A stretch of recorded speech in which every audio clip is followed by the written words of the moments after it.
wireless buzz, and whatever's going on.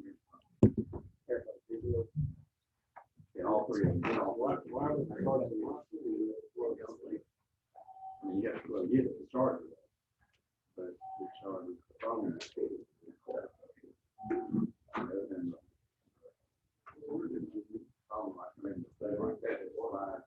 That's hard to rather than having all the wires. Yeah. Because it has a color kind of just a little flat. No, it's just a round little sheet. Oh my God. Station thing. Just have a power that sticks up. I just slide my watch up and it's hard to get better than I did. I also play to sit my phone and charge it. And my blood still tight. All that. Yeah, it is definitely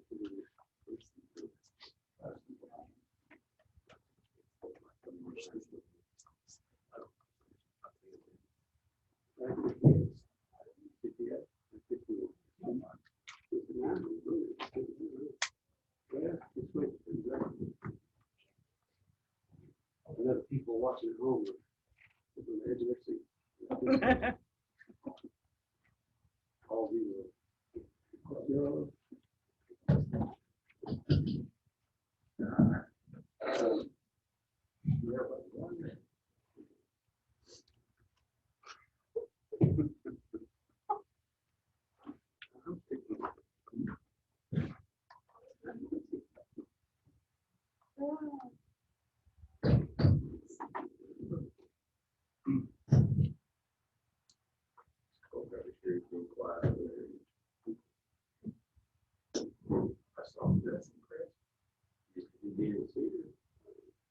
coming up upstairs.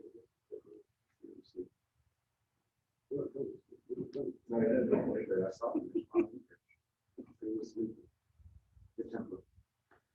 all right. It's 10 o'clock on September 10th, 2020, and we will call this the September 10th meeting of the Houston County Commission admin meeting together. We have not had an admin meeting, I don't think, since May, I believe, was the last time we had one, and we've been trying to get back to as much normal as we can, and just hadn't felt comfortable doing this. So we wanted to go ahead and try to do it today, and thank everybody for continuing to observe our distancing regulations and masking and doing the things we need to do to continue to protect ourselves, not only here, but out in the community and everywhere else, all of our children as they go back to school, and we need to continue to do that as we move forward. We've got a few items to consider for Monday's meeting. We'll go through those and discuss them today. Some of them will have more discussion on Monday, but we'll talk about some of them today. Any announcements from the commission? I do want to mention that tomorrow is September 11th, and we need to all pause for at least a moment tomorrow and remember the significance of that day. We don't have the commemorative ceremonies that we used to have, but we need to continue to remember the significance of that day and change that it's made in all of our lives and any lives that are lost. So just do that. Any other announcements, Commissioner? All right, and we will move right on into the agenda. We have 3 awards and presentations to consider for Monday. The first would be a presentation from Southeast Alabama Works. Ms. Melanie Hill and Madison Kimbrough will be here. Is that right? Anybody know? It is. Okay. Good. To talk to us about Southeast Alabama Works. All are familiar with Southeast Alabama Works. Hopefully create job and awareness in our community. Second proclamation, Second item under awards and presentations is a proclamation for Hunger Action Month. David Hanks will be here from Wiregrass Area Food Bank. And the third item would be a proclamation for the 100th anniversary of the Kiwanis Club of Hope. John Taylor is here to for us to present on that. Any objection to adding any of those three items to the agenda? All right. On the regular agenda, the first item will be to request to approve the 2020-2021 budget. As you all know, we, by law, have to do this by the end of September every year. It is a long process. Our Chief Administrative Officer, Covert, will have a presentation on Monday about the items in the budget. As you all know, this is a timely process that starts around May-ish, maybe, if not before, with meetings that we have. And Peter and the staff work diligently with department heads on requests and paring down. Y'all know we have a couple of meetings and try to come up with the best we can with the funds that the taxpayers of this county provide us. I think this budget, while it does leave a few things out that I would have liked to have seen us do, it does provide some things that we've been trying to do in recent years. It addresses a little bit more aggressively some of the sheriff's department issues on deputies. It addresses the school system, and we'll explain all this Monday, but it addresses a partnership school system that they're hearing, work on. It does have a small COLA in it, as we said. It's got some things to address, some building issues that we need. Not quite all I would like to have seen, but again, you only have so much money to do what you can do. It's going to have a program she brought to us regarding looking at developing some recreational type trails, potentially. It works out in our county. So there's a lot of good stuff in this budget, but it's still a very tight budget. We obviously don't have all the things we need to address still. Deputies to additional road crews, road and bridge crews, sanitation crews, probate staff, and other things. But all in all, I think it's going to be a pretty good budget that you'll see on Monday. Are there any comments about the process of the budget? Peter, you got any comments, or just hold till Monday? No, just if you don't mind. I've given you all sort of a copy of the presentation I intend to put up for you. Pull that microphone closer. You got that mask on. Sorry. I've given you all a copy of the presentation I intend to present on Monday, as well as hopefully in the next couple of hours I should get you a final draft of the actual budget book, so you have an opportunity to look that over before Monday's meeting. Okay. Okay. Any questions or comments today? We can discuss it thoroughly on Monday if you want. All right. Any objection to adding approval of the budget to the agenda? All right. The second item on the agenda is a request to approve a resolution for temporary polling place change from Taylor City Hall to Taylor Senior Center. The probate judge is approaching the podium. The clean shaven probate. That's right. You look younger. Well, thank you. That was the objective. Wondering if I were to do that. I grew the goatee some 10 years ago when it had color in it, and then after a number of years. Yeah, the absence of color. Good morning, gentlemen. Thank you for allowing me to speak with you today about an important issue that has been recently brought to the probate office, and that is the temporary change of voting location from the Taylor City Hall to the Taylor Senior Citizen Center. It's a good move. It's a move that we made temporarily for the primary. Now we went back to the town hall for the runoff, and because of the complication of serving the seniors in that facility, we didn't know if it was going to be possible to do again. But because of the great work and cooperation that we've had with Mayor Snell, he's made that possible so that we can use that facility. It is a much larger facility that, as you're aware, that's a growing area. We've had a number of discussions about the individuals and the groups and the growing number of individuals that vote at that precinct. So we already have a problem with the capacity there.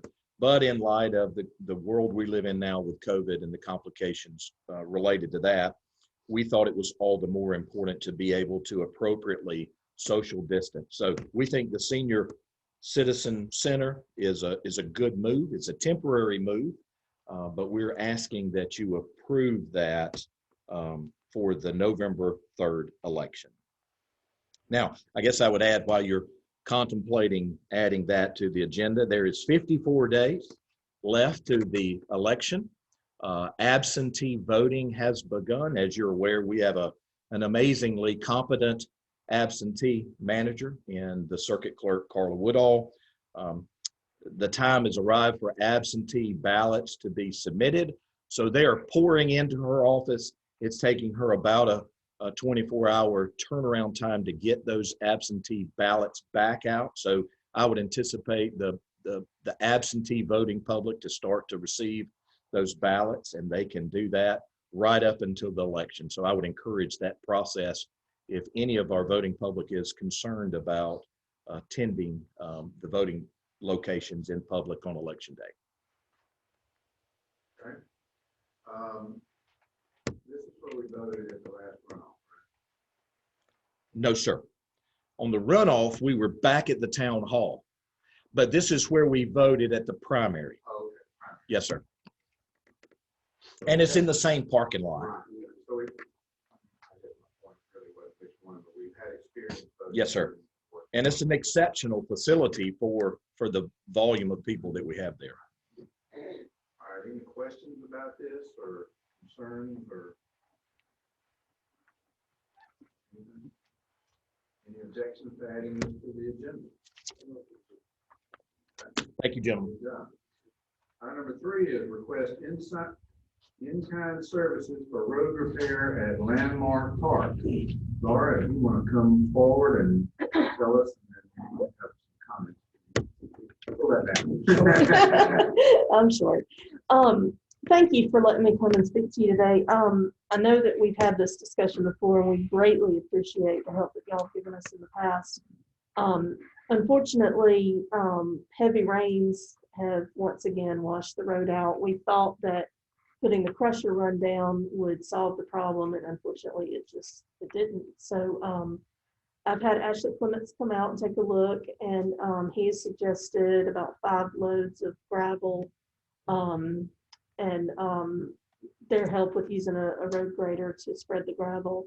We're in the process of applying for some grants and some support to permanently fix the problem, but as you know, that takes time and money, and we've got some things on the horizon. We're going to try to do some events to make up some of our lost revenue from the closures due to COVID. So we don't have a lot of time or money right now.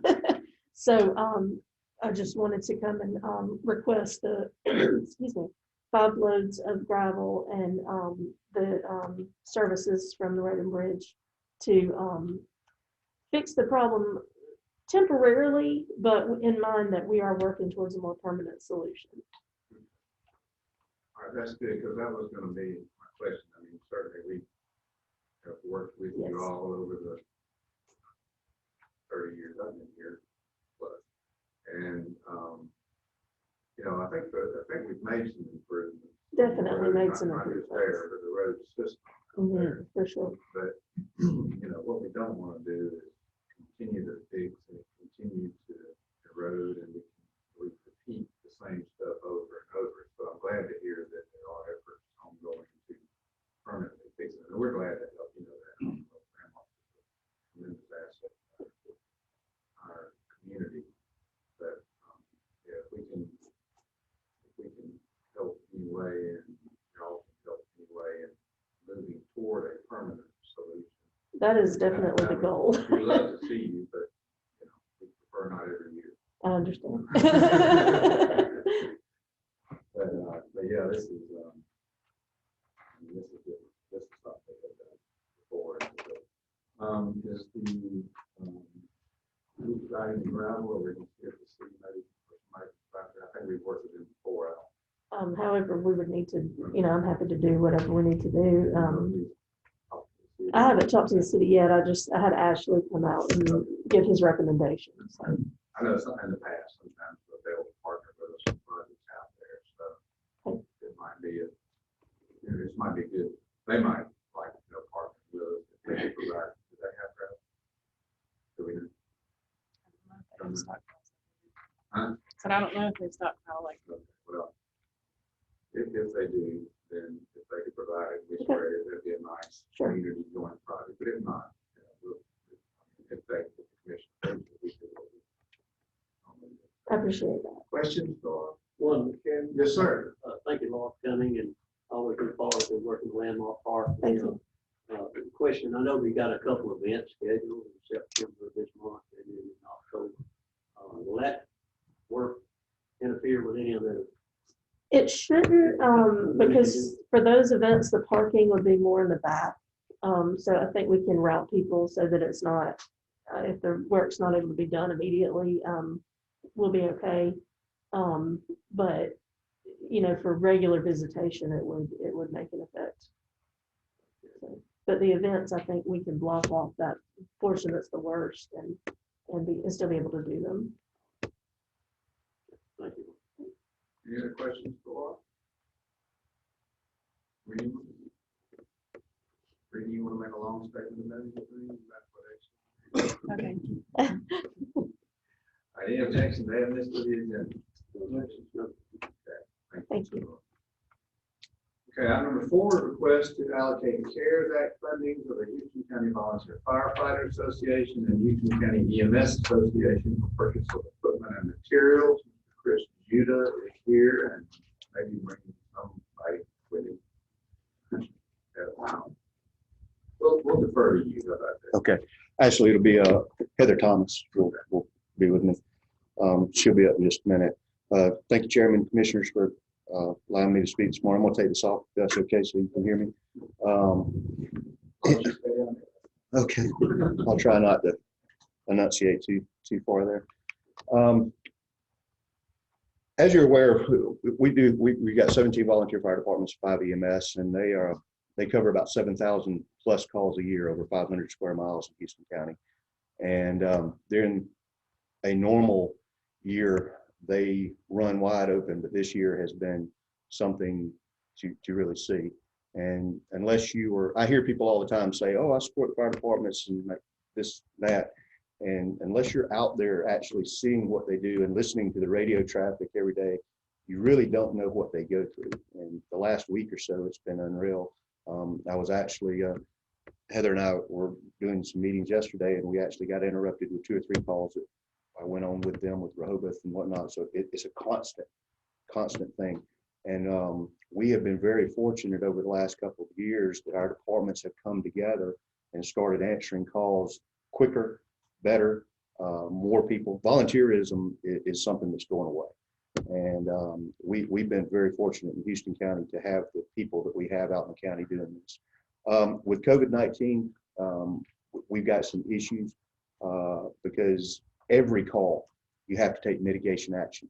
Every fire call, every EMS call, everything they get involved with, whether it's a car accident, an extrication of a vehicle, a structure fire, or an EMS medical call, they're interacting with the public, not knowing if that person has been in contact or subjected to COVID-19. And I go to a lot of these calls. I deal with these folks all the time. It really hit me hard several nights ago. I had a volunteer fireman call me, and he said that he had been to a medical call to assist with EMS. And he normally, firefighters, they'll just glove up and maybe have their turnout gear. Now they're having to don face shields and gowns and everything that they normally would not do that's outside their budget. Sometimes they forget to do that. And he did that. He just gloved up and ran up there. It was a medical call. And he was on his way home. He called me and said, you know, I just thought about it. I got a 13-year-old daughter, and my wife and my mother live with me. And I've got to go in that house, and I've been exposed. What do I do? So we kind of calmed things down and went through a decontamination process. And we had to think about some of this stuff. We need to ensure that these folks have the proper PPE, personal protection equipment, and things that they need. All of this type of stuff is over and above what they are normally budgeted to have. So on the fire side, I'm going to ask for, under the CARES Act, for about $25,000 to purchase some PPE for them that they normally would not get. They can't afford it. We're also going to try to include a commercial type washer and dryer that's used for turnout gear, things of that nature, that we'll put in a centralized location that they can bring all their gear up. They can wash that, sanitize it, and decontaminate it. PPE, as you know, is becoming more and more expensive. And we would like to stockpile some of that for them so that they can use on their trucks and whatnot. In addition to that, our EMS association has done a great job coming together. We have 5 EMS units out there that run nonstop in this county. I'm very proud to say that we have more and more advanced EMTs and paramedics. We had a young student today, I believe, in Wicksburg, that has just finished his paramedic certification, is now out on the streets running as full paramedic. So we have quite a few paramedics out there. So we're very proud of that. That they have done something that's been tried to do for the last 20 years and come together, working together. And it's taken about 2 years, 3 years to do that. And I'm very proud of them. But on the EMS side, they are constantly exposed to this pandemic. Every time they get in the back of an ambulance, every time they go to a house, they are exposed. They don't know if that person has been exposed or not. They have to assume they have. So they're having to don gear from head to toe. They're having to use equipment that would normally not be used to help in the signs and symptoms of maybe deciding and helping to decide the mitigation techniques for those patients. And I'm going to allow Heather to come up and to talk about some equipment that they're going to ask for. They're going to request under this CARES Act that the commission approve the purchase of some cardiac monitors as well as some Lucas devices. These cardiac monitors, and I'll allow Heather to explain the justification and the ins and outs of this equipment. But these pieces of equipment are over and above what they could normally afford and would normally have to use. This pandemic has brought them to see that they need more equipment that they can use. If, you know, I work out quite a bit. I think I'm in halfway decent shape. I can still run a 40-yard dash. I probably need CPR afterwards, but I can still do it. But if you've ever done CPR on somebody, when that adrenaline starts flowing and you're out there working on somebody in the middle of the county and your hospital's 25, 30 miles away or 30 minutes away, you're worn out. And when you don't have help to do that, these devices can help do some of those things. So we're going to ask for some of that, and I'm going to ask Heather to explain that. In addition to that, what we're asking the commission to do is to look at the equipment and the money that we're requesting here and to approve it. And what we've done is we've already gone to the state comptroller's office and asked, do these things qualify? Can we get these type of things under the CARES Act? They have told us, yes, you can, as long as you word it correctly and it's used for mitigation processes outside, over and above what you would normally do. So we've worked with them on the wording of how to send it to them. So once you approve it and say, yes, commission will approve this, we'll package it up for them, we'll send it to them, make sure that it is approved by them to ensure that we can get it. So y'all have any questions for me before Heather comes up and explains anything on the EMS side? Let Heather talk a little bit. All right. Sure will.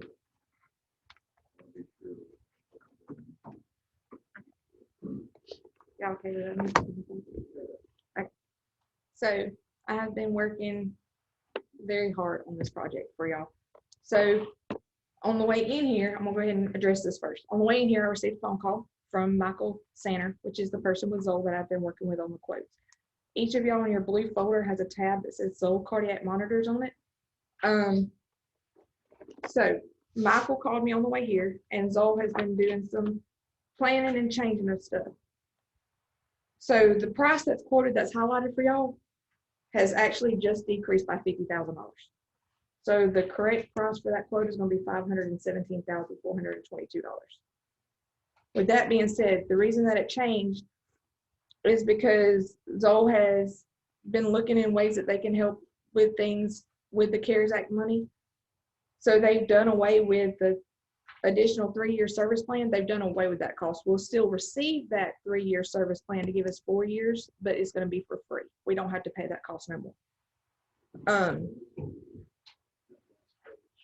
The last page under the Zoll tab, I'm sorry.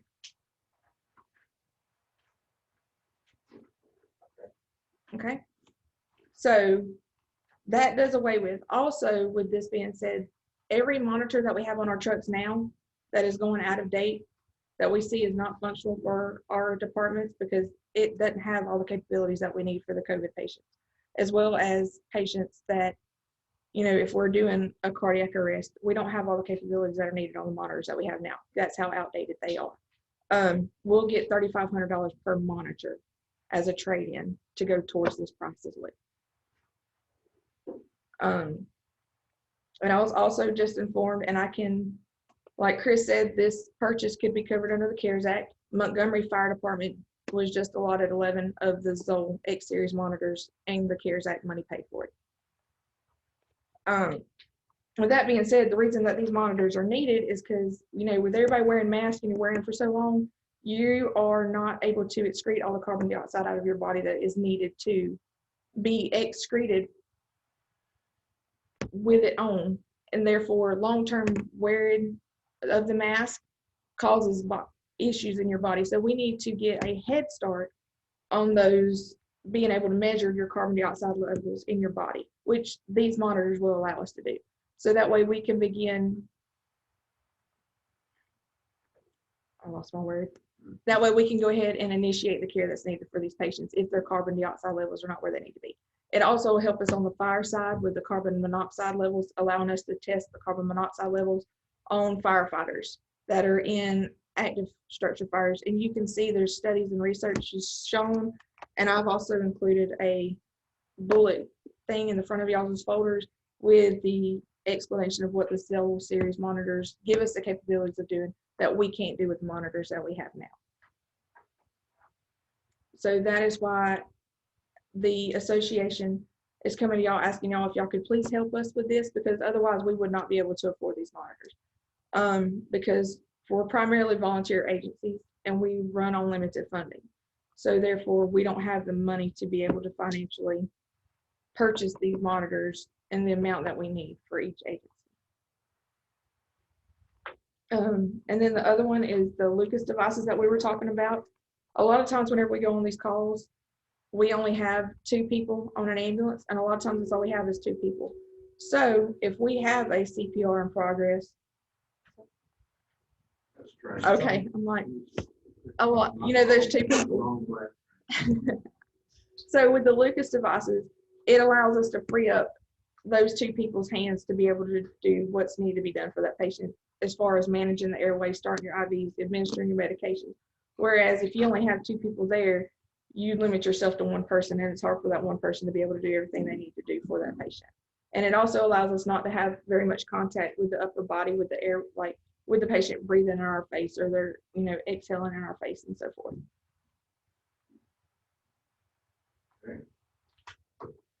And that price quote is in there also, under the Lucas, Stryker Lucas tab, the price for those.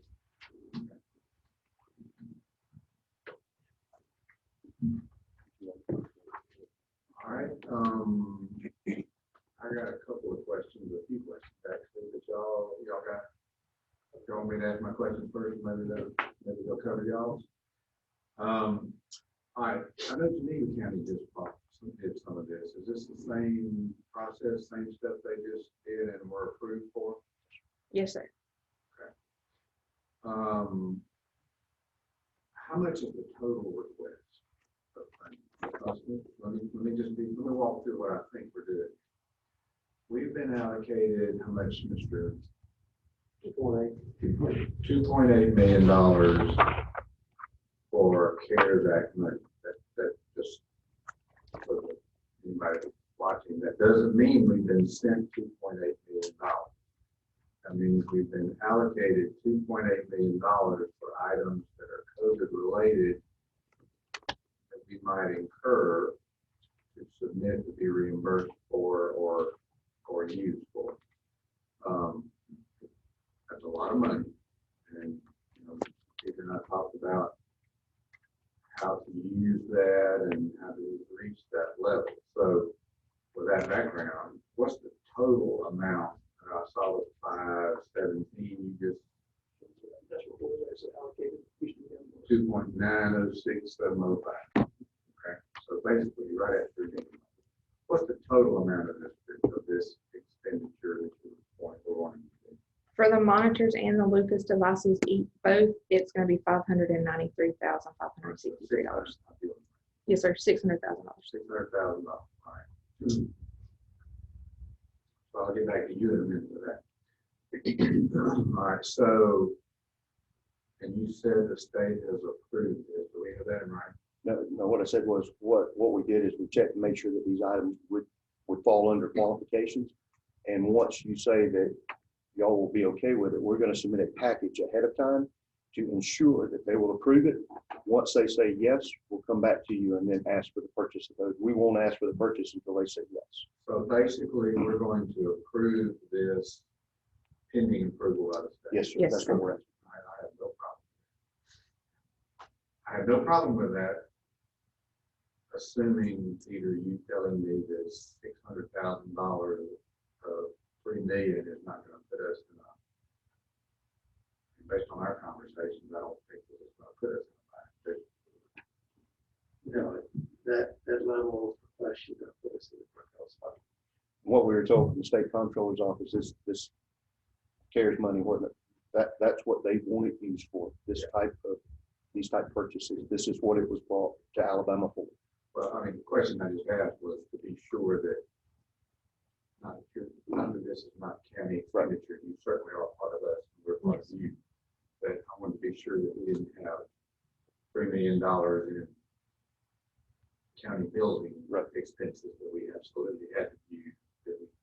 So we didn't have this $600,000 to spend on outside things. But that's not the case. I've been monitoring that pretty close. And we did go around to other municipalities as well as counties to see if they have had the same type purchases approved and whatnot. And we followed their lead on that. Like I said, I've had several conversations with the comptroller's office, and we've got a way to send this up to ensure to kind of pre-approve. So we don't want to send anything up that's going to be rejected. So we're working closely with them to ensure we're doing everything by their books. Okay, I'm going to change this agenda item to say pending approval by the state. Who is it? Who is it bringing? State The comptroller. state comptroller's office. How does it not say that? We've got all their information. I can Yeah, get that we to you. have We've got all all their- their information. State about that. All right, we'll add that to the agenda just to be sure. Because, I mean, we could not be in a position of approving $600,000 spending it, requesting reimbursement. And then- That was, and we understand that, because what we're going to ask is that Mission purchase this and then give to the associations, and obviously it would have to be reimbursed to the Right, commission. and that process for the association, even though they're actually not a county entity, is okay and authorized? Yes, sir, because it's 501(c), the nonprofit organization for public safety. With our CARES money? Yes, sir. we can cover Yes, sir, you can. Mr. Covert, I want to know all that, because. No, that's fine. All right, well, those are my questions. Any other questions? Yes, sir. I did a little homework last night. I'm gonna pass these out. Okay. For you guys. You like that? You did some homework.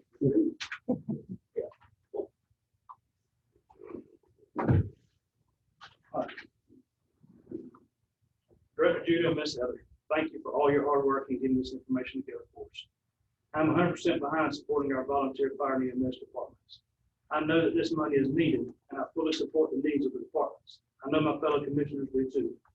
I know that these options don't fulfill the entire request, but it does get you pretty close.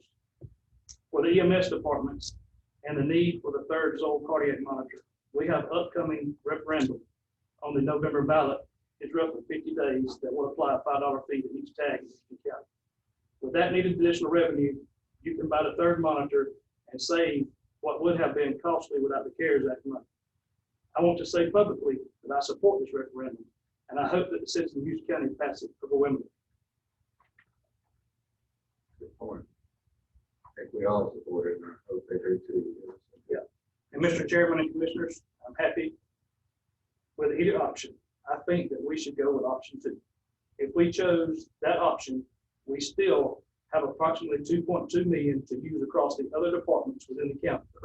I know Road and Bridge, Probate, Sanitation, the Sheriff's Office, and many others have put a lot of time and effort into the job during these last several months. I know Director Judah and EMA may have had the toughest time with the unknowns with PPE.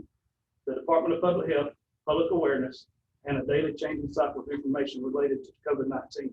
I'm sure you have needs as well. I just want us to see this money used wisely and to make sure that we as a county can justify every dollar spent. But I want to say thank you to all our employees for continuing to come to work each and every day for the citizens of this county.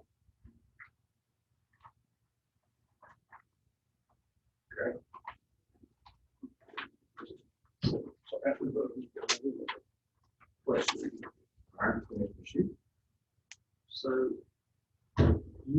y'all are requesting $15,000 total for PPE, or $15,000 for each. Was it fire department or EMS for each fire department? It's 25,000. 25. Okay. 25. I'll take each department, but I was just requesting 25, but if you want to give it for each department, that would be You'll fine. take it. I just want to clarify. No, You're asking- we're going to defer on the fire side to the EMS side. On the fire side, we're fortunate enough to have other monies coming in for PPE and whatnot. $25,000 is a lot of PPE. We're going to use that money also for the sanitation with those washer and dryer and some other things that we're trying to do for the firefighters. So the fire departments and EMS are working very closely together. What EMS is working and it's asking for will also help the fire departments. So we're deferring over to them and allowing them to use the majority of the money. But we are asking for the $25,000 to help us on the fire side to do some things that we can't afford to do. So that's part of the 600,000. The 25,000 would be in addition to what Heather is presenting. So you're looking at 625. Okay, so $25,000 covers the PPE and the commercial washer. And just to let you know, the washer and dryer itself is about $16,000. It's pretty. I mean, they do That washer and dryer he's talking about is made specifically For for turnout gear and turnout things gear. like that. It's not for regular. We're talking about the size of your console. Unimac that makes those. Unimac that I've got, commercial washer and Yeah. dryer that- yeah, I've got several quotes here for different ones, and we get them through people that do that. We've got several different manufacturers that we're looking at quotes. We're looking at the best quotes. keeps y'all putting the fire department like clean. I mean, that's what it's supposed to be. And several of our departments have smaller ones, but we're asking for the larger ones so that we can share it among them. Commissioner Harvey. I was guessing the amount for it to really, I was looking at option 1, option 2. The only difference between these two proposals is I guess you're adding 5 more soul ones per day. Yes. Where to be two Zoll Or monitors. is it a total of Three is 10? what Right? they're asking for originally for each department. 15 total. So break it down to 10. But that's what 10, Mhm. right? 10 on goes to the 378, 350, So that's the only difference. Is this that? Well, and then the 15,000 from what he said, what Chris is saying, 25,000 what they're asking for general for the whole fire. I thought they was asking 25,000 for each department. Okay, gotcha. So that's where I misunderstood it. Okay. No problem. All right, so the request is for 625,000. I messed up on that. I should have come back. So here's my question, and this is strictly because if we're gonna do the buying, this gentleman is gonna ask you this. These things, What about the deadline? I'm gonna defer that to Mr. Peter over here. He's gonna defer that to Mr. Rex. Okay. If we're gonna buy them, we are subject to the deadline. We'll I- have to- And I could be wrong, but it is with my understanding that with the CARES Act money that you don't have to bid out. This is what we've been told. That's what I've been Uh, told. I believe there's an exception here, but I will check with the state comptroller's office. I'll check with press. I mean, these things could be on state bid. I'm not saying one way or the other. I'm just saying if we're gonna buy them, we gotta be sure we abide by. We'll make sure that we're following whatever we're supposed to.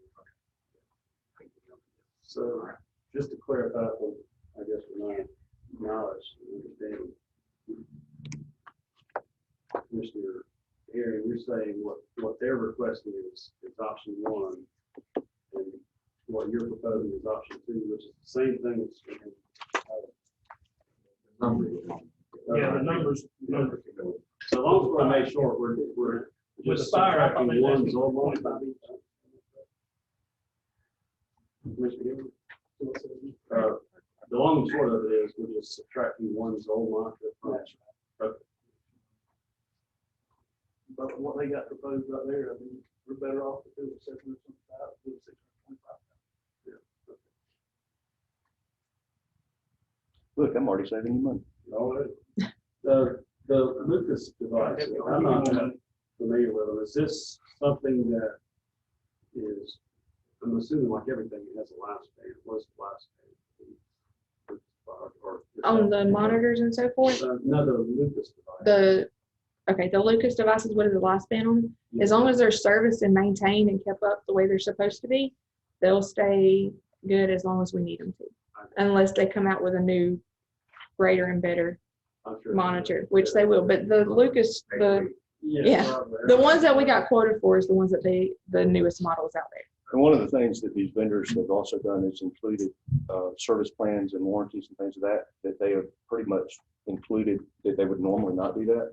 So we'll make them last even longer. And with, They're really trying to work with us. they're really trying to work with us, and I'm pretty sure they're tired of hearing from me. But so We beat them up pretty good, so. Well, this is like, certainly y'all and us and everybody else are grateful to get all this stuff. It's kind of like Homeland Security was back when all that happened. You end up with all this stuff and then eventually you have to maintain it, monitor it, and store it. Well, this is one of those things that we want y'all to understand that we're not asking for something that we just kind of willy-nilly need. But this is a daily use, life-saving, everyday situation equipment that otherwise we would not be able to have. This is for the betterment of public safety, not just for the public, but for the people that are out there doing this, because it also monitors their carbon monoxide, carbon dioxide levels, things of that nature. They can also use that to help protect them and their families when they go home. And that's what I was talking about with that firefighter the other night. He realized that he was walking to a house with a 13-year-old, his wife, and an elderly mother, and he had just been exposed. What do I do? Go stay at a hotel? So we went through a decontamination sanitation process, and we're having to educate and inform a lot of people that, we're having to change a culture. Our world is not the same as it was. and another thing with the monitors being said, the FDA sets guidelines on some certain medical equipment. The FDA came down and the monitors that we have on our ambulances now are going to be obsolete. We will not be allowed to have them on our trucks anymore after a certain date. And they've told us that date. The initial date that we could no longer have them on our trucks was February of next year. But due to the COVID stuff like that, I believe that they have extended that period a little bit longer. But the monitors that we have, we won't be allowed to have them on our trucks anymore. So that's why there's a greater need, not only for the COVID response and, treatment of the patients and stuff for the new monitors, but it's also a need because we're not going to be able to work with the ones that we have.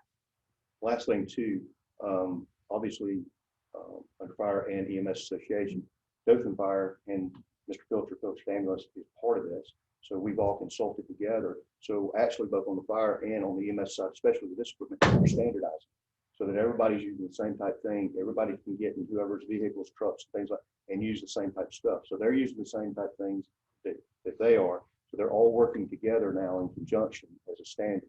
So that's one of the things, one of the advantages by doing this is we're bringing the county and the city back together, working together. Good deal. All right, any questions? I got one more thing. Yes, sir. I want to make sure on the money, the CARES Act money, December 31st is the cutoff for that. It's either Right. use it or lose it. That's what it is, right? I mean, in other words, Well, I said you have. Has to be reason use allocated. it, Has to be That's allocated. the- the correct- yeah. However, whatever we approve, if it's not within the guidelines, the county is responsible to repay that money. Correct. Whatever, yeah, if we receive CARES Act money and it's not, what's the word I'm looking for? Not the correct way. Not an authorized expense. Not an authorized expense, then we have to pay it back. And that's why we want to ensure that before you purchase any of this, that we have the okay in writing from the state saying, yes, Absolutely. yes, I know. We've been working very hard on that. Especially on this, I mean, you know, we're talking about a bottle of hand sanitizer is one thing, we're talking about $600,000, you got my attention. And I'll be back the next agenda meeting to ask for 25,000 more for each department. Yeah. All right, any other questions or any objections to adding this? Mr. Chairman, I have a Yes, question. sir, I'm sorry. Chris, thank you, I'll have it. This, being 501c3, the CARES Act is one thing, then, I think the governor, had sent from the state, 501 nonprofits, okay, 300 million. What you're doing, you've worked with the comptroller, of the state finance director, you have to apply for any of this money that was set up for nonprofits along with the CARES Act. I'm not familiar with that right now. I have to do a little homework on that to find out. I don't think that they're going to intertwine. I think that'll be separate because talking to the state finance or comptroller's office on the CARES Act, that had not come up. So I'll have to come back to you on that. It was put out. I think that's going to be two separate. Yes, sir. I believe so. I know that some municipalities, we know that the money was broken down to municipalities getting X amount of money. And I don't know, do you know if those municipalities where you have an EMS rescue lodge, will any of that money be able to come from them along with this? I've worked with several of the municipalities on that. Again, there's an articulation, the way that you send this in has to be articulated just right to make sure that it's approved. So several of the municipalities have called me and are submitting to see if they can do that. And so, yes, sir, several of them are trying to help with some of the fire departments and some of the EMS. That will be up to that municipality, whether their commission or their council wants to approve that, just like you're doing with us. But yes, sir, that money can be used for that. Good, that'd be great. All that you can get. We hope Yes, sir. so, you know, Yes, sir. one way or the other. And they have other things too. They may have police departments or other things that they're needing to use that money that they can't get out of. So, Okay. Of course, the 25,000, the PPE supplies, are you asked to keep a document of all of those expenditures considered as the CARES Act? I would assume so. Yes, everything's going to be accountable and audited. So we will keep everything. We're keeping the rest. Well, like Mr. Harry said a little while ago on the EMA side, for the last 6 months, we've pretty much been running a distribution center for PPE, and we've actually incorporated a digital system of trying to keep up with all of this, which is a nightmare. But when we do this, we're going to do the same thing. So everything is accounted for. Everything. We've had hundreds of thousands of pieces of PPE come through Houston County for the region. And so the $25,000 between now and December, the end of the expiration of this CARES Act, do you think that would that cover what you'll need between now and then? I mean, or I hope so. Once we get a majority of that money is going to be used for the sanitation with the washer and dryer and whatnot, and then that'll leave about $10,000 to $12,000 of PPE material. We're going to go ahead and just order in bulk and store that, and then issue that to the different departments as they need. And then what they'll do is as their next budgets come up for the next year, they need to increase their budget spending for PPE and things of that nature. we also have hazmat materials and things of that they're having to use too. So there's never enough money to do what needs to be done. Public safety is not a revenue generating thing, but it is a necessity, and we all need it. So we appreciate y'all's time. Thank you. Other questions, comments? Any objection to adding that to the agenda? Thank you, Chris. We'll see you on Monday. Thank y'all. Oh, Ms. Culpepper, we need to add after materials,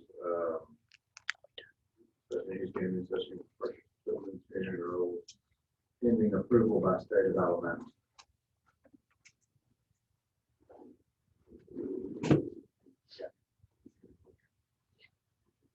All right, item 5 is request approval of assignment of inmate phone system vendor from Legacy to NCIC. Over. Thank you, Mr. Chairman. As you gentlemen may be aware, the industry of inmate telephony is populated by a very small number of companies. This is an example, I believe, of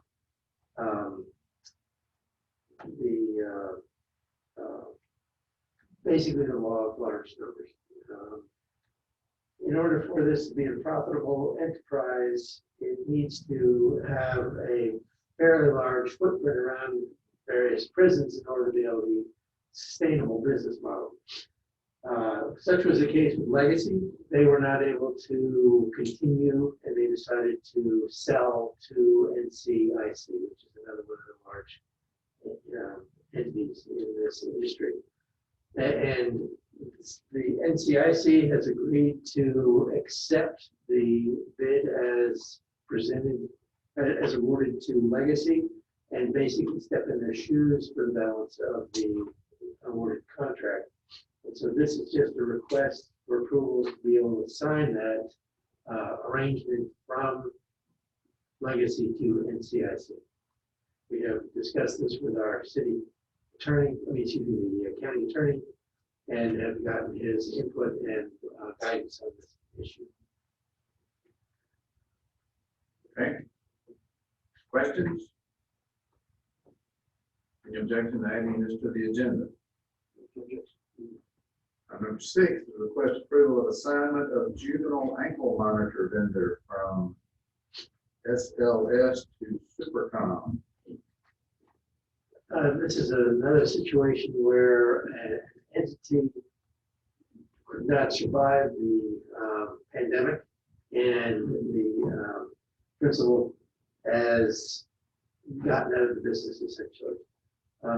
Before leaving, he has contacted another entity, Supercom, and Supercom has agreed to step in their shoes essentially. There's a few things that still need to be worked out to make sure that it is a full transfer. But I don't really see any obstacles in that resolve. So again, this is just a request to allow another entity to take over and continue the service. Okay, any questions about that or comments? Or objections to adding to the agenda? All right, the next item is a request to approve revisions to the county commission rules of procedure regarding our administrative meetings we're having the first of them. This has kind of come about, frankly, because of COVID, I think, and the fact that we haven't had administrative meetings, and it's created some issues in getting things to the agenda, and not having the administrative meeting has, in some cases, precluded the opportunity to get things other than what's on the agenda to the agenda. And so we wanted to, the reason I brought that up a few weeks ago, and then we decided to wait until administrative meeting so we could talk about it, was to try to create the opportunity, to have the administrative agenda so that, we would have a chance for things to be placed here other than what was on the agenda. And secondly was to clarify, how things got on the agenda and or not in some cases.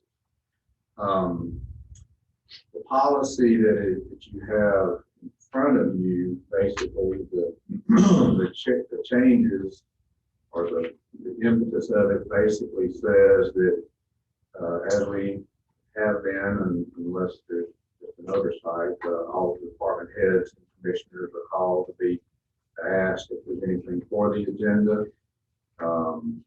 Once all those are reviewed, the commission chairman will determine what goes on the agenda or not. And let me just say right there, this is not any kind of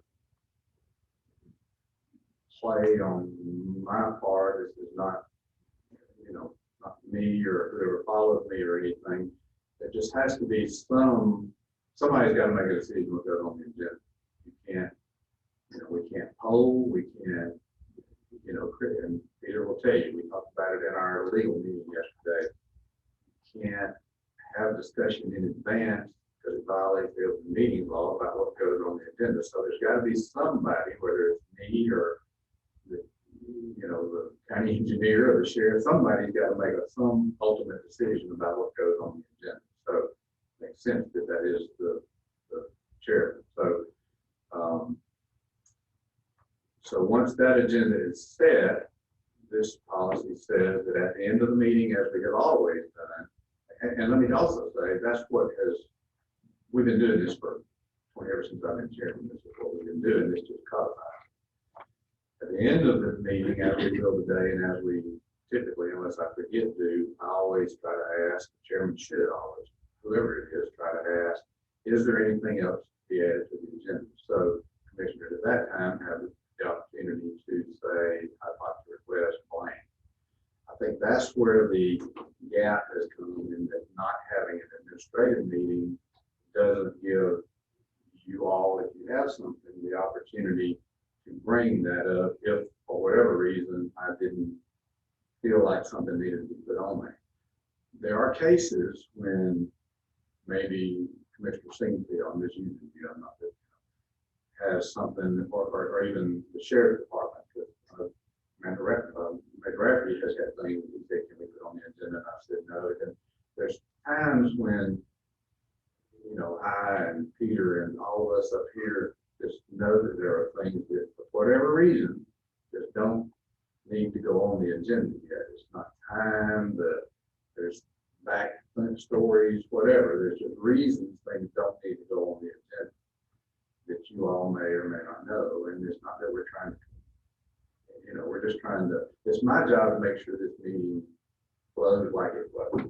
Yeah. So it's not that we're trying to control anything, because again, you always have, unless we don't have an admin meeting, you have the opportunity to bring something up to go on the agenda. So this states that, at the end of every meeting, we'll ask if there's anything to go on the agenda, and if the majority of commissioners want it to go on the agenda. The good thing about this policy to me is that it states, if for some reason we can't meet on Thursday, that we will have an admin meeting on Monday at 9 o'clock. That way we don't have all of this that we've had for the last 6 months where we don't have a meeting. And if there's something that, if Commissioner Singfield brings up that he wants to paint the white car blue, and I say, no, we're not putting that on the agenda, but he's adamant about it, then he can bring it up at 9 o'clock on Monday morning and say, Commissioners, I want to paint the white car blue. And y'all can decide whether you want to add that to the agenda or not. So, it eliminates that void, if you will.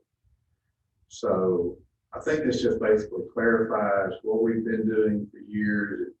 It does add that meeting so that it gives everybody an opportunity, if they have something and they don't, they either want to bring it up or either they don't like it, it's not on there, they can bring it up and the majority of the commission discuss it. This has got the language, part of the language that you said that we changed it. I know put shall in there, and you brought up that that could create some issues, and absolutely it could have after I looked at it, but I know you had sent a suggestion about 2 commissioners. I have an issue with that because I don't believe 40% of this commission should be telling the other 60% what to go forward. So, and again, you have the opportunity, all of you will have the opportunity to bring up whatever you want. So this gives you every opportunity to put something on the agenda if you want. So having said all that, and of course, we don't have to do anything. We can just leave it like it is if y'all would rather do that. But having said all that, it is on the agenda for discussion today, and I'll open the floor or put it on the agenda, or whatever y'all want to do. Or we can not put it on the agenda. Well, I do think we need to fill that board. I think that board has been there, and we've never known about it here until lately. Yeah. We started moving until the way we were. I don't think that this proposed change, this language, is really fair to the commissioners. Quite frankly, Mr. Chairman, I have a tremendous amount of respect for my fellow commissioners. I have a tremendous amount of respect for you, even though we don't always agree. I think that we have always acted and conducted this meeting with professionalism. And I know that's not always the case in other parts of the country. But I can tell you, having had this happen to me a couple of times, wanting to get some things on the agenda, and just being essentially vetoed by one person, I don't think that's fair to me for one person on this commission to have a veto power over something this commission wants to do. I've prepared some alternative language that I think is fair to you, or I should say fair to the chairman, excuse me, and fair to my fellow commissioners. Frankly, if someone wanted to, and I'll use Commissioner Sinkfield as an example. So we're using him. If Commissioner Sinkfield come in here on, especially Monday, at an impromptu administrative meeting, and wanted to add something on the agenda, I would be a little bit taken aback that something like that you would try to spring, I guess, for the lack of a better phrase, spring something like that on the commission and on me personally, force me to make a decision that I've not really had time to think about, to pray about, to research. We could enter into a situation where, and I'll just use the sheriff's department as an example. A commissioner says, I want to give all the sheriff deputies a $500 hazard pay bonus because of them, just throwing that out there. And of course, that's going to prove to be very, I would think that would be very popular with the public. But as we all know, that impacts our budget, and we only have so much money, and that may force us into an uncomfortable decision or position where we have to say, I'd love to do that, and you think about that. Well, but the public and the media doesn't always report exactly what happens in the commission meetings, and the public don't always, really get what actually is going on, and it puts us in a position of being painted in a bad light when something like that's sprung on us. So the alternative language that I have prepared, and I'll pass this out to everybody so that I can copy it. I sent it to email, but Mr. Sinkfield, I think I did one earlier. I think this is fair. It's fair to the chairman. It's fair to the commission. It explicitly, it doesn't state it explicitly, but if you look at the language, it allows the commission to be able to move forward business if there's important things that need to be moved forward that for whatever reason the chairman does not agree with. And right now, under the language that's being proposed, that is the case. There could be something that is dreadfully important that we need to do, and 4 commissioners can come to you independently, or come to the chairman, excuse me, or independently want to add something to the agenda, and would not be put on there. The media wouldn't be notified, and the media gets the admin agenda, and all about openness and transparency. And I'm not saying this language. I will say that I have thought about this for long time, and I did not feel prepared mentally, or I did not feel like I had it all together until recently, which is why I sent notification to everybody. But I think it's very well thought out, but I know, like most people, I'm an imperfect human being, and there may be some things that need to be changed, and I'm certainly open to any ideas and suggestions that anybody has. But the commission chairman is that. It's a chairman. That position is a chair. Chair of the meetings has tremendous sway and runs the day-to-day things of the county, but it's not a commissar. And it doesn't mean that the chairman always has to get exactly what he wants. So I would just ask that this alternative language be at least considered.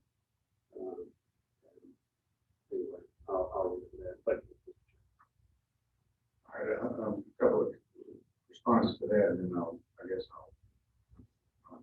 in the middle of this, I'll respond. But yeah, in '04, I had to send a letter out to some of the commissioners, so I can talk about this, that actually addressed exactly what you said about screening and that was, a commissioner coming up, and that is the one concern I have about the Monday meeting. But under this policy, if a commissioner brought something up that we were not ready to vote on, it requires a majority vote. So we just wouldn't vote it. Y'all wouldn't vote it for now. The problem I have with you saying, or anybody saying, four of y'all came and wanted something on the agenda, theoretically, based on our conversation yesterday, potentially that means that somebody has been meeting. And that concerns me a little bit. I don't want us to get into, if we got things we need to address, I don't know of a single time that we have not addressed. Usually the things that have brought this up have been if a commissioner or two. And I think of one thing in particular that if we had brought up would not have ended well at all. So, I want to be sure people are understanding, particularly you four are the ones I care about. I mean, I'm not against you, Peter, or Sheriff, anybody else, but you four are the ones that I want to be sure understand. And I'm not trying to control what goes on here, because you have every opportunity at the end of the admin meeting, which is on Thursday most of the time, to put whatever you want on this agenda. And I have no control over that. If three of you in that admin meeting say, I want to paint the car blue, then we're going to put that on the agenda, over my objection or not. And it'll be on Monday's agenda. It'll be published. The only time that short time will come up is if there is not an admin agenda. Right now, we don't have any time frame. At least we'll have a meeting under this plan to do that. So, I want to be sure that we understand that. I don't have a vote. I can't make a motion, so I'm not sure what that word you use, but I'm not trying to be controlled. And sometimes they're just things that we know, don't need to be on the agenda. And somebody has got to, I just don't believe you can just have free range on anybody putting anything on there, because you could have, in the past I've seen where you could have people wanting to paint my cars. I'm not saying any of y'all would, but I'm just, if we have a policy where anybody can put anything on the agenda, you're going to have issues, and I'm going to have a harder time having this meeting maintain the decorum that it needs to have. And that's big. I'm not trying to control what we pass. If three of y'all want to do whatever, I don't have an issue with what we do. I have a real issue with how this meeting goes. And so that's why, I do have a little bit of an issue with this thing saying two commissioners, because that means that two of y'all are telling the other three of us how we're going to operate, and I got a little problem with that. I would disagree with that. We have two commissioners that, by definition, represents 50% of people in this county. So if you have two commissioners that want to put something on the agenda, that doesn't mean it's gonna pass. It just means it's gonna be up for discussion. And then we can vote it down, I mean, that's, But that's 40% of the body, that's representing 50% of the 40% of this body. I mean, it's a minority of this body. And I don't think it's two people telling the commission what to do. I mean, I wholeheartedly disagree with that. I will never, and I agree. I don't think that it should be free range and allow anybody to put anything on the agenda. I mean, run the commission. If the department head comes to you and wants to add something to the agenda, you say, oh, that's fine. And if one commissioner, we have an extra group, whereas if one commissioner comes to you and says, I want to put this on the agenda, and you say, no, and it doesn't. Well, you would agree that usually when that happens, you put it on. You brought a lot of things that you put it on there. I mean, all y'all have. But if there's something that I know, or, our staff knows, or for whatever reason, we just know it doesn't need to go on there yet. And usually it's a yet, usually it's needs to wait 2 weeks or whatever. And I just think there needs to be some ability not to put that on there because it needs to go yet. And the thing about the 2 or 3 or whatever it is, y'all have the ability to put it on there at any. I mean, that is. I would agree with that. I would think that I would appreciate the courtesy of knowing us to be able to do it before we get to it. I would not want to have something sprung on me, firing an employee, painting a blue car white or a white car blue. I'm giving exactly. And I would just not appreciate that. And I think this is the most. It shows the most amount of. It allows for the most amount of courtesy and respect for members of this body. Well, you weren't here, but the reason we have admin meetings on Thursday is exactly that, so that we will have, when things are added to or put on the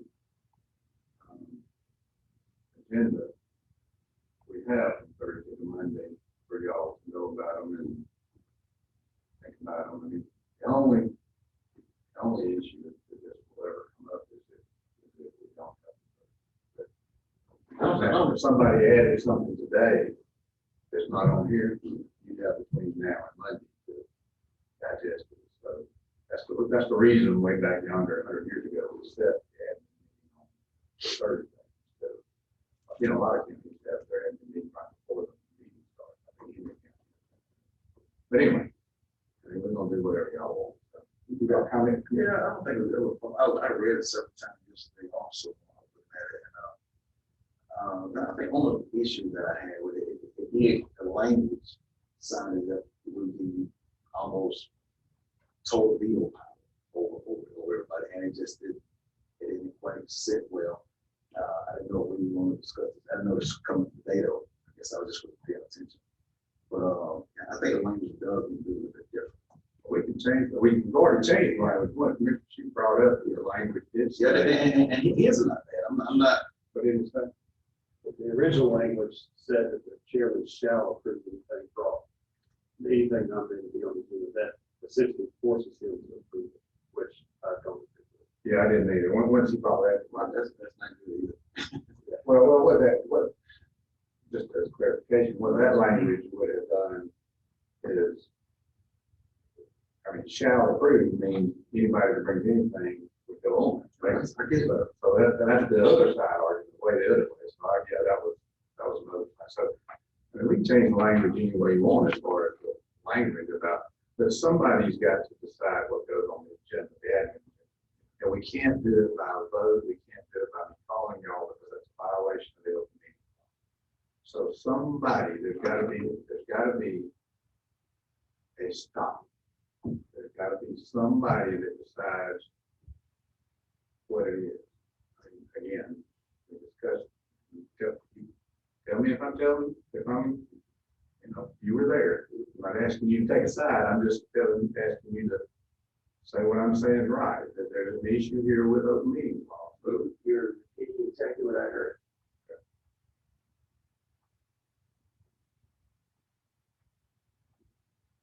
I mean, I don't have any, we can change language anyway, soften it or whatever, but it just needs to be something that says at some point, the chairman or the maintenance manager or Jackie or somebody decides what goes on the agenda, or the district one commissioner. I mean, I don't care who it is, but somebody's got to decide. It just makes sense to the chairman.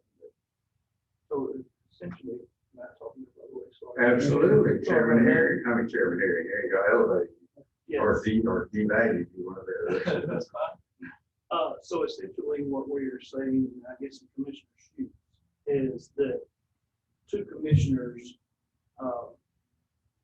if they approve for something on the agenda, that still will come to you. And for you to say, okay, this goes on the agenda, I got two commissioners on the agenda, so I need to put that on the agenda. That's essentially what his is saying, correct? And then you still set the agenda. You're like, well, I got two commissioners that said that they want this on the agenda, so it needs to go on the agenda. So you will put that on the agenda because two commissioners wanted it on the agenda.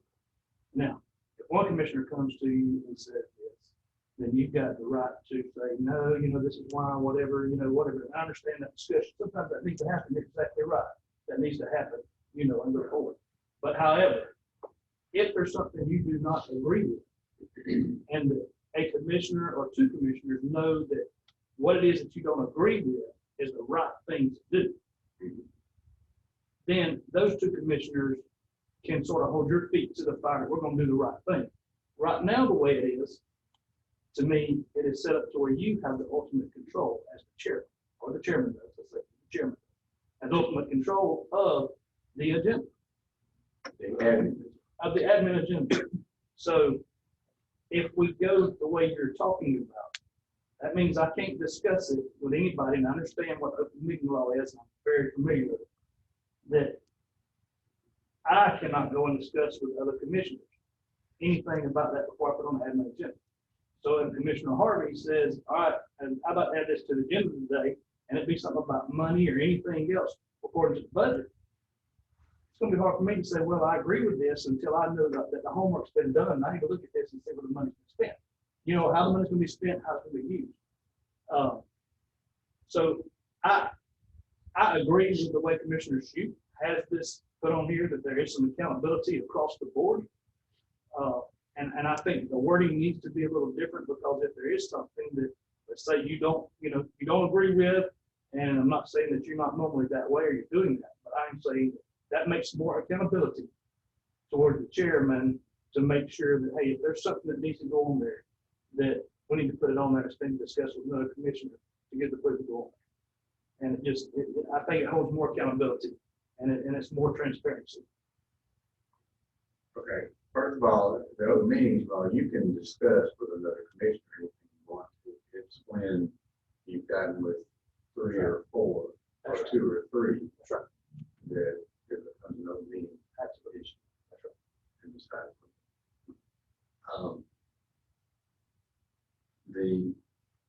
If 2 commissioners have something that they're wanting to put on here, normally that gets put on. I can't think of much of anything that does not been put on. But I don't see that happening often. Mr. Chairman, to be honest with you. honestly, I think there's as much to do about that. To be honest with you, I think the wording needs to be in there just in case. It's just my personal opinion. If 2 commissioners come request something to be on the agenda, on the admin It agenda. should be put on the admin agenda to be discussed, and then they're made aware of it.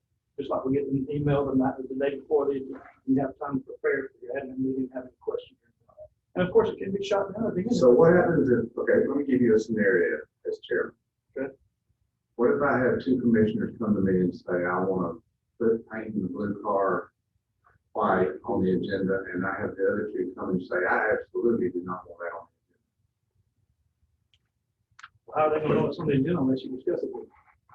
It goes It's on the the night agenda. before, and It's the on next the- day, they have an opportunity to vote it down.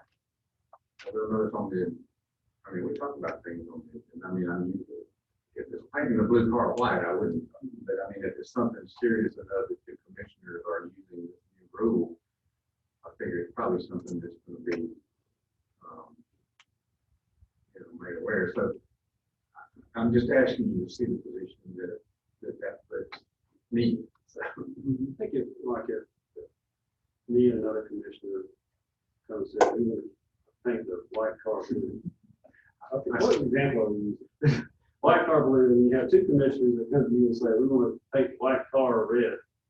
I mean, I would think that this rule, both items would go on the agenda, and then one of them is going to be shot down. Or both of them go on the admin. And I agree, I don't think that this is something that's going to be, it's not going to be important until it's important. And I know in the past it has been important, and that's why we're here talking about it today. And, you know, if it gets to the point where you have potentially in the future, I know none of us will do this, but you have two commissioners that sort of abuse this policy, it is up to the majority of this commission to change the rules. I mean, it's up to this commission to make that. this will not, I mean, you're at, what you just said is really important, because this change either way, the way it's presented or the way you present it right now, I don't think it's a problem, because if two of y'all come to me right now and it was something, and there is some reason that we know it doesn't need to go on here, you know, and we talk about that. I don't think, none of y'all have any desire for this commission meeting to become Absolutely. a spectacle. Thank you, that's a good word.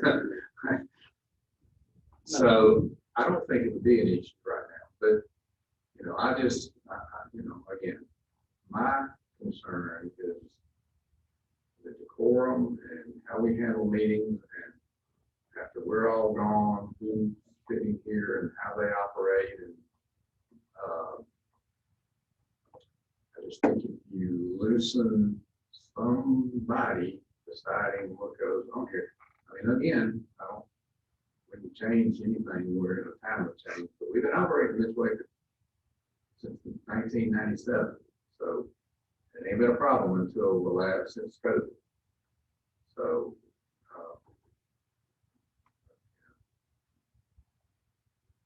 but we operate based on majorities, so whatever the majority of you all want to do, well, maybe we're not fixing to operate on majority, but that's a matter of opinion. So do whatever y'all want. I just want to be sure we don't let this meeting deteriorate to what some other things do. And I'm not gonna let that happen.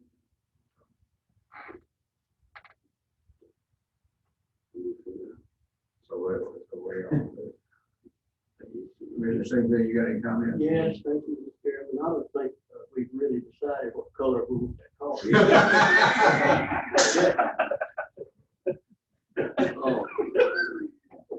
So, but I certainly have the highest respect for all my co-commissioners in this body. I respect each and every one of you. Certainly, think we work together well and do the best we can for our constituents in this county, and certainly make that evident in the last few years moving on. Appreciate this also brought this up and out of concern, and it's certainly something we probably could. I'm looking at. I don't believe that the chairman should rule with an iron hand. No, we know that. But you know, a couple of things I wrote down here is the lack of structure can slow the progress of the county and state. We don't have some structure. If a county government is to move forward in a productive manner, there should be a basic set of leadership skills and operational responsibilities. The law clearly leaves decisions in the hands of county commission as a body. The chair is not authorized to establish his or her role And neither are the individual commissioners authorized to limit the chair's activities. There has to be a leader in every entity, one way or the other. Now, I think if possibly there was something that was brought up that we thought that the chairman mentioned we don't want to make a scene or something that's controversial, then how do you work through that and resolve it? So, but I think we can do that, and we have. In my past years of the working commission, I've seen us move forward doing a lot of good things, and this is actually the roles and responsibility of the chairman. I remember back in 2011 when I went through all that hours of credit, I learned a lot about that. And they can be some amendments and changes in any of the structure to redefine things or change language that will help us do the best that we can to govern our body here. So that being said, I just want to bring those points, bullet points up and think about it too. So either way, I'm glad to see that we're making some changes for the administrative meeting, not the hour prior to the commission meeting, if we're not allowed to have that. So that's good too. But you know, you go back and say if two commissioners request for an item to be placed on the agenda, well, what if one commissioner does place it? And then he's got to talk about it with he can talk to another commission without violating the ethics. So, you know, I'm the chairman, you know, we just look at this thing with a broad paintbrush and open mind and make the best decision and move on. And again, I agree that I enjoy serving with you, chairman and commissioners in the future.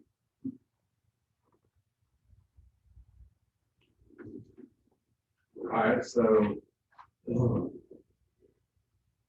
why don't we do this? I mean, this is not, we don't have anything today that's going to be just going to impact. Why don't we, you want to see the language change, you want to change the number. Why don't we? I don't like either color of the card. You don't like either color of the card, okay. So why don't we not put this on the agenda? Let's see if we can come up with something we can agree to and let you submit the, you know. By the way, can I say I'm glad to see you here today. I'm glad to have you back. That you submit me some language that I mean, your language that you're concerned about is different than what I. So if you'll send some language and then the next model maybe try to put this on the next. Well, even I feel like word on what I was. Well, send me what you think and how about we do that? I think we know we can put our hands together. Yeah, let's do that. Wait for 30 minutes. All right, item number 8 is request to acknowledge sheriff's approval of agreement with Permidium LLC. Something to do with. It is. This is for the online sales where a citizen of Houston County can go online and fill out paperwork. They can pay for it from their house. It goes through the process, and once it's approved, they can come in and pick it up. There is no cost to the Houston County Commission for this or to the Houston County Sheriff's Office. But it has to be voted on per the auditors to give us permission to do so. In 2017, Chairman Culver signed the document. Prior to that, I believe the sheriff signed the document.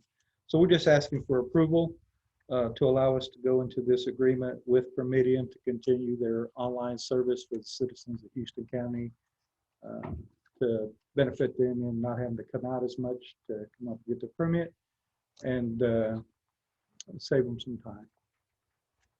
Questions, comments, interjections, or anything to the agenda? Vote up. Okay. Item number 9, request to approve repair of X-ray machine in the courthouse. Yes, sir. On this here, the X-ray machine on the entry going into the courthouse is down. It's been down for a while. Our IT looked at it. Matter of fact, Danny, county's IT went and looked at it. They did some repairs on it. We contacted the company to see if they would give us the software to put back in it, and they told us no, that they have to come down. They'll repair it. They'll fix it. The estimated cost is $4,091.34. I got this late last night. That's why you didn't have it till this morning. It needs to be done. It has to be done, and we're asking for the approval to get this taken care of. I'm not sure if it's the funding where this does come from. I don't know on that one. I've never had to deal with this one before. And it's also my understanding, based on a message I got a little bit ago, that the circuit clerk may be interested in trying to purchase one from her funds, a new machine. I don't know. I've not had any contact with her other than a text message I just got. Because she's in a stress for voting and court starting back up. But either way, whether she purchases one or not, we really do need to get this one fixed. Okay. I got to communicate with her at this meeting on that. Yes, sir.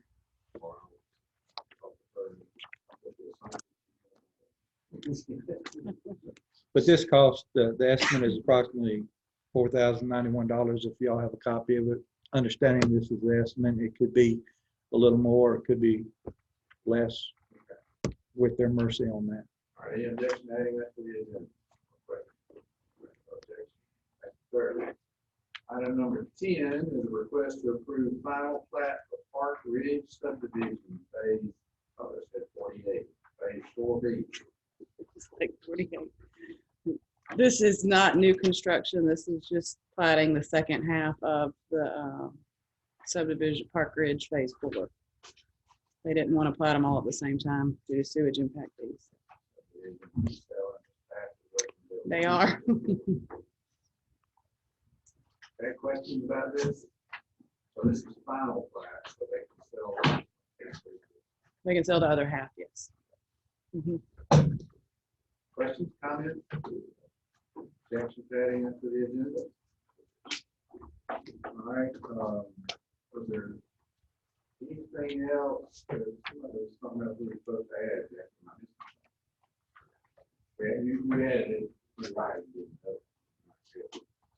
All right, anything else? We do have to, or y'all help me remember, we have to make a statement about receiving the bids, the state county bids on Monday. I got a note right here that Monday comes in. But y'all help me remember that on Monday. All right, anything else to be considered for the agenda? I'm gonna say that. All right, we will see everybody on Monday.